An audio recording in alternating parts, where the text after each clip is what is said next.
Anticholinergic drug. तो anticholinergic एक प्रकार का ऐसा ड्रग है जो एसिटाइल कोलिन के एक्शन को ब्लॉक कर देता है एट मुस्कुरेनिक रिसेप्टर्स पे M1, M2, M3, M4, M5।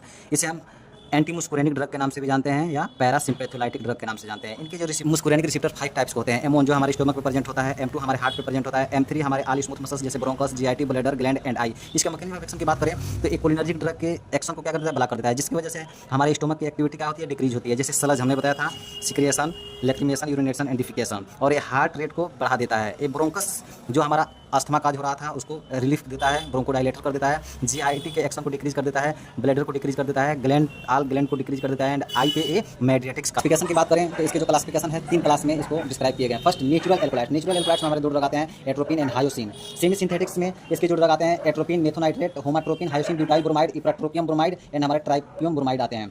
तीसरा हमारा सिंथेटिक्स ड्रग है, इसको क्लासिफाई किया गया है anti secretary and anti spasmodic. ये टू टाइप्स के होते हैं। हमारा फर्स्ट क्वार्टरी कंपाउंड होता है और दूसरा हमारा टार्सरी अमाइंस होता है। क्वार्टरी हमारा कंपाउंड जो होता है, इसमें जो ड्रग आते हैं, प्रोपेनेंथालीन, ऑक्सीफेनोनियम, क्लिडिनियम, पाइपेंजोलेट एंड आइसोप्रोपामाइड एंड साइक्लोपायरोलेट। इसमें जो ड्रग आते हैं इसको हम याद कर सकते हैं। एक प्रोक्सी नाम की लड़की थी, प्रो एंड सी, वो साइकिल पे ग्लूकोज पी रही थी, PI से पी रही थी।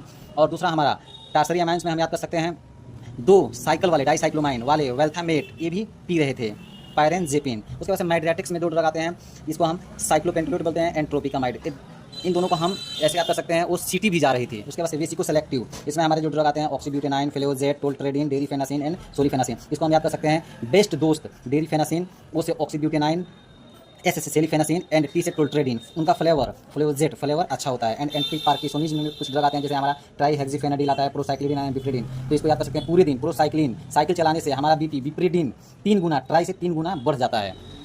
यूजेज एंटी स्पास्मोडिक डाइसाइक्लोमाइन, हायोसियामाइन करते हैं। माइड्रेटिक्स में साइक्लोपेंटोलेट एंड ट्रोपिकामाइड करते हैं। यूरिनरी इनकॉन्टिनेंस में, जिसमें यूरिन लीक हो जाता है, ओवर एक्टिव ब्लैडर के लिए ऑक्सीब्यूटेनाइन, टोल्ट्रेडिन एंड सोलिफेनासिन। एंटी पार्किंसोनिन में बेंजोट्रोपिन एंड ट्राईहेक्सिफेनाडिन करते हैं। क्लिनिकल इंडिकेशन में हम ब्रेडिकार्डिया में यूज करते हैं, स्पेशली एट्रोपिन को फर्स्ट लाइन। फिर एनेस्थेटिक्स में यूज करते हैं, reduce saliva and bronchus secretion को रिड्यूस करता है। एंड आर्गेनोफास्फेट पॉइजनिंग में हम एट्रोपिन को यूज करते हैं। मोशन सिकनेस के लिए स्कोपोलामाइन पैच आते हैं। COPD के लिए हम टाइप्रोपियम प्रीफर करते हैं लॉन्ग टर्म के लिए। एंड कंट्राइंडिकेशन, जिसमें हम इस ड्रग को नहीं दे सकते हैं, नैरो एंगल ग्लूकोमा में, BPH बेनाइन प्रोटेस्ट हाइपरप्लेसिया में, माइस्थेनिया ग्रेविस में एंड ट्रेकी एरिथमिया, टेकिकार्डिया में नहीं देते हैं, क्रोनिक कॉन्स्टिपेशन में नहीं देते हैं। एडवर्स इफेक्ट क्या हो सकता है इस ड्रग को लेने के बाद से, इंक्रीज बॉडी टेम्परेचर और सीविटिंग को डिक्रीज कर देता है।